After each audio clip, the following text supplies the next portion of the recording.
This is Abe Freetanzer from cinemadailywest.com, and I'm so thrilled to be here with a lot of people from Death of a Whistleblower premiering at the Toronto International Film Festival. How is everyone today? Oh, Pretty great. Good. Thank you. fantastic. Okay. Good, good. Well, I'd love to start with Ian and just figure out what was the genesis of this film and how did it come to be?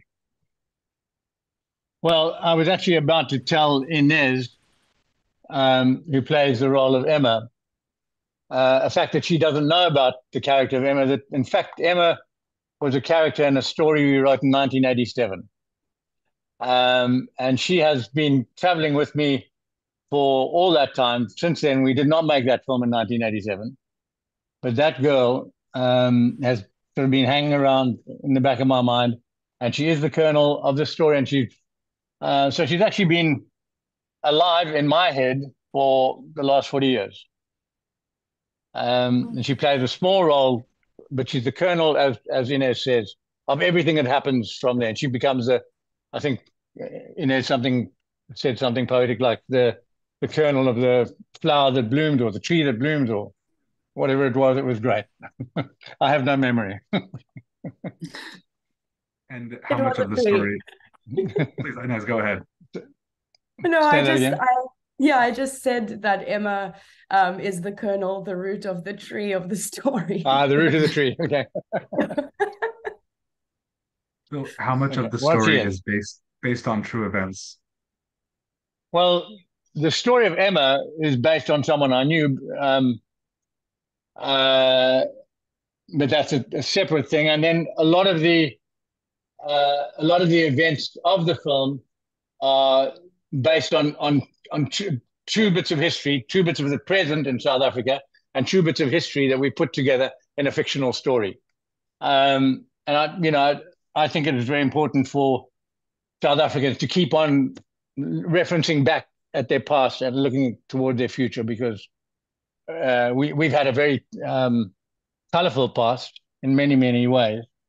A lot of difficulties and a lot of beauty in our past as well. Um, I do think we're quite an exceptional country. And I think probably all our actors do as well. I would love to hear from all of the actors about what it is that most attracted you to this film. Ugh. Do you want You can go Who would whichever you like order to you hear? want. Kathleen? Okay. Kathleen's good. Yeah. What? Because I wasn't in the Okay. last interview, that's why everyone's coming for me Oh, now. yes.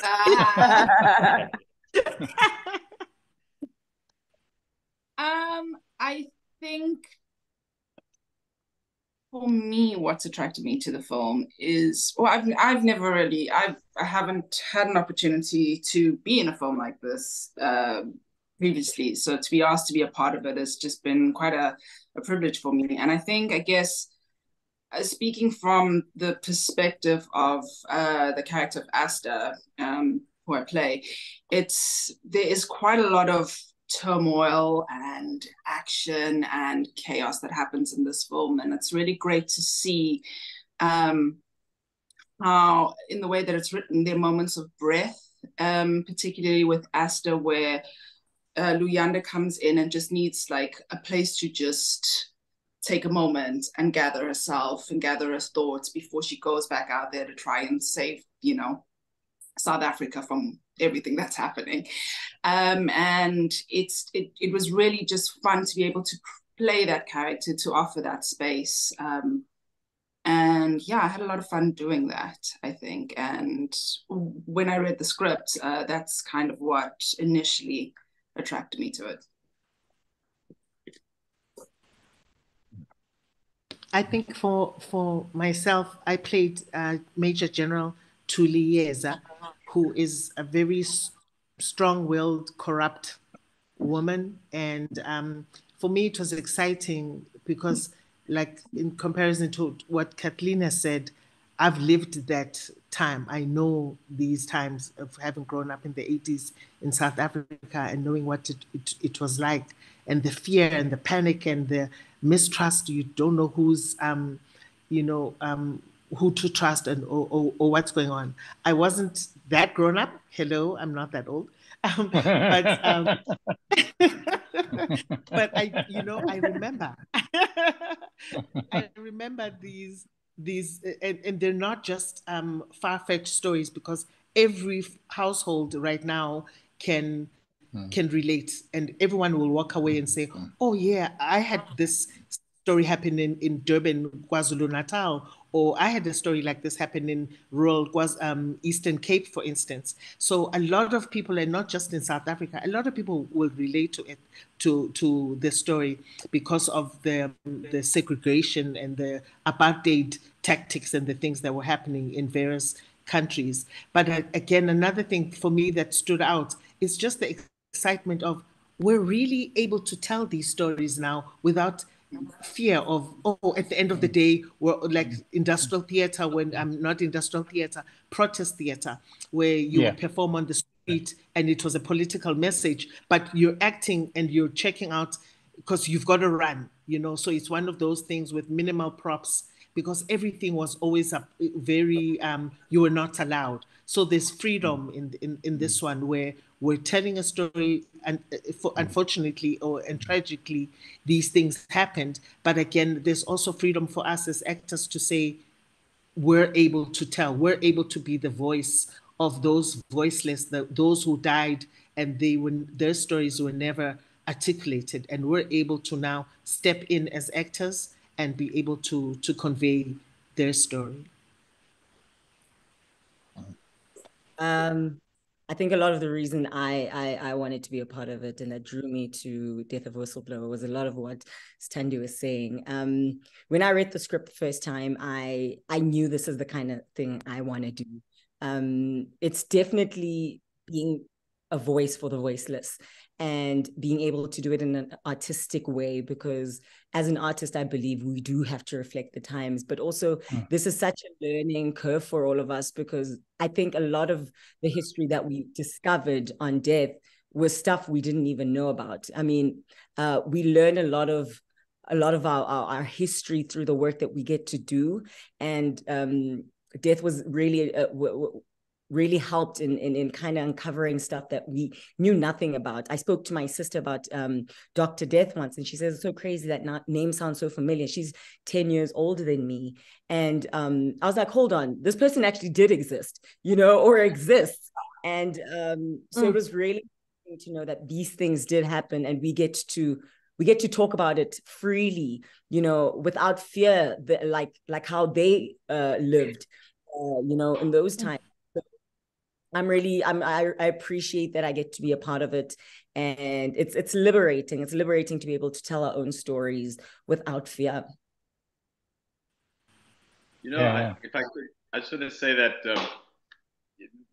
I live for this kind of thing. I live for South African politics. I feel it in my bones. I think about it every day.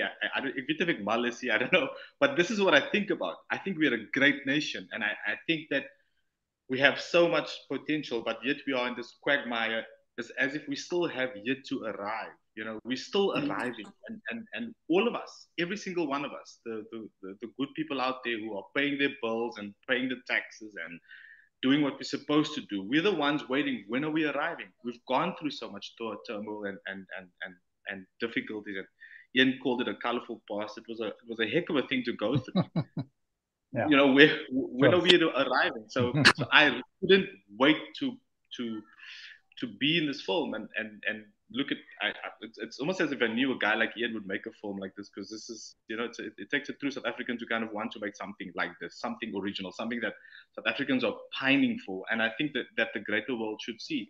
So yeah, I couldn't wait to do this, man. It's a pity that I think they had to cut some of my days down because I wasn't available for everything. I wish I could be there all the time. And I also wish I could go with you guys to TIFF, but I can't. But yeah, man. Yeah. I couldn't wait to be part of this movie, guys. I couldn't. Yeah. That's great. What about you, Anthony? Me? They were going to pay me, so I was sold. Somebody's going to pay me to work. I was like, shit, I'm in, man. And they did pay you? You got to check. Yeah, you got paid. Yeah. Amazing. You got paid. Nah. I think everybody's really, to be honest with you, everybody's covered it. We have responsibility and an ability to tell stories and get people thinking. And as long as we can, it's great. Because the other thing about this script, apart from the fact Ian attracted me because I've known him a while and like quite a few of us, and it's an opportunity to work with him again.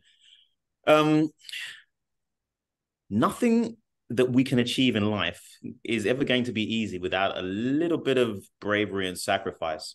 And they're easy things to say, but to actually do, they are very hard. Very, very hard. And this is as brave and as easy as I can do it as an actor. So that's the space I occupy, and those are the skill sets I have. And when I'm offered the opportunity to bring those skill sets to this kind of storytelling, I jump at it. Well said. Fantastic. Yeah. I do think that this film, one thing that it's made me think about is just the idea of violence and how that's used, especially in armed resistance. Was that something that you guys thought about as you were making the film, and was that a difficult thing to portray? That's a good question. You're talking director. You're talking about You're talking about violence in support of resistance. Is that what you're talking about? Correct. Okay. Well, yes, Africa has a history of resistance that's only made any progress because it's been violent. You know, I think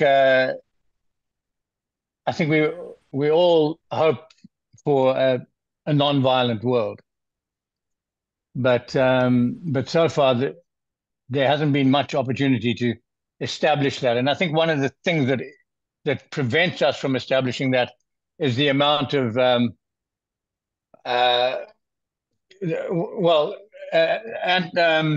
Albert says it at one point. He says it's all the same thing. As soon as something changes, the powers that be want to bring it back. And in fact, you've got to allow things to change. You've got to allow things to evolve. One of the things we need to do in South Africa is allow things to evolve properly. We had an idea of how they could evolve properly back in the 80s and 90s. And a lot of that has been stalled or diverted through greed, through corruption, through those kind of things. But I think I'm certainly still a hopeful South African, and I think most South Africans are actually. I don't think we're a negative country. We could be very negative if we wanted to be, but I don't think we are. That's my opinion anyway. I think I would love to speak to that also.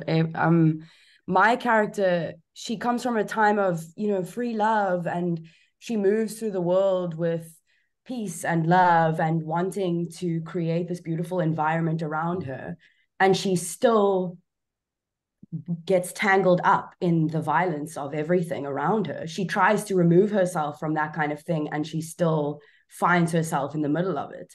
And then you get, 20, 30 years later to where Noxolo is, and she tries to do the right thing through the right channels, and she tries to do it by the book, and she is met with resistance, and she finds a way though.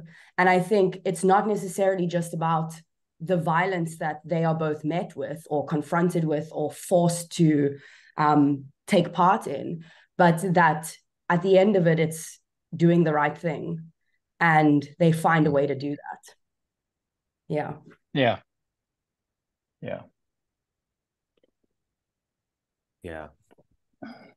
suppose the problem with the only thing I think about when we talk about it is the fact that, like Ian said, there hasn't been that much opportunity for other ways and avenues of discussion and forward movement. But then the other thing that happens, I think, guys, is sometimes that violence becomes the only vocabulary. So even when there is a space and it appears, because humans, we learn from behavior. So sometimes we don't even think it's just a 1 hits 2 hits 3, and we're not engaging the brain or the soul. But when that gap opens up for non-violence, for this, sometimes we don't see it, we miss it, and that's the other part of it that I think it always troubles me. Yeah. Well, we filmmakers, so we've got to make those kind of films too. We're growing. We're learning. One film at a time. Yeah. Well, there's obviously a lot of excitement from this group about getting to go to Toronto to premiere the film. Yeah. How does it feel to be premiering this very South African story at somewhere very far away from South Africa? Well, it's exciting that we are premiering it so quickly, because we didn't really think we were going to be ready in September. I thought we'd be ready at the end of the year. That's kind of how I was looking at my year, and it's all got compressed a lot because we got invited into TIFF. It was a very kind invitation and very generous and unexpected, but very exciting when it happened. So it's great to be going, and it's very exciting, and it's very exciting to see most of the cast are going to be there with me. So I'm very excited. We can start shooting again straight away. Hard to. Yeah, we must shoot while we're there. We must just collaborate. Yes, exactly. Yeah. I lived in Edmonton when I was younger. I lived in Canada in Edmonton, which is 4 hours away from Toronto. So I'm just excited to go there, because I haven't been there since I was 12. So fantastic. I told you I'm not that old.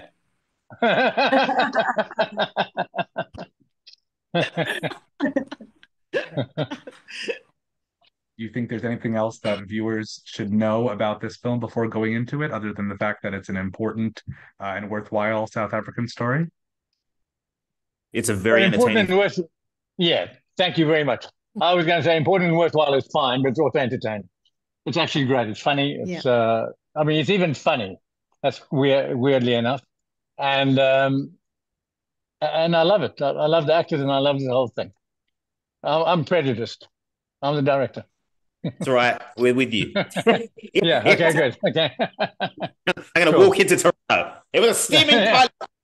No, he's genius. Wonderful.